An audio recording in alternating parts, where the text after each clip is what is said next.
There were two reasons why the hugely successful Noid was canned. First off, that 30 minutes or less policy was stopped by a bunch of real-life Noids called the National Safe Workplace Institute, who protested this policy meant drivers had to speed to their delivery points, thus creating unsafe working conditions. According to them, 20 Domino's drivers had died on the job in the year 1988 alone. But the complaints stuck, as did the lawsuit related to one of these accidents, and Domino's eventually dropped the policy, leaving the Noid out of a job. Now, sure, Domino's could have adapted the Noid story and continued on with the promotion. After all, this was during the height of his popularity.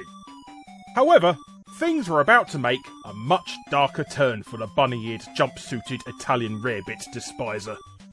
On January 20th, 1989, a paranoid schizophrenic by the name of Kenneth Lamar Noid went into a Domino's in Atlanta, of all places, and held 2 employees armed hostage for 5 hours, demanding $100,000, a car, and a novel about the Freemasons.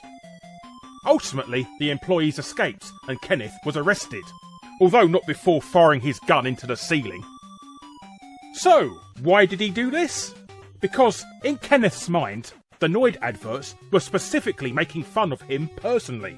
And on top of this, he also had an ongoing feud in his head with the owner of Domino's Pizza, Tom Monahan. This standoff was his way of getting back at Tom, believing that Monahan would go through his apartment when he wasn't at home.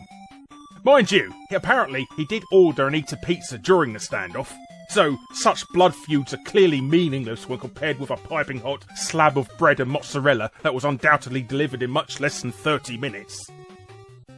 However, in the world of tabloid journalism, this story was a home run. The national papers were filled with headlines and stories detailing how Domino's couldn't avoid the Noid this time.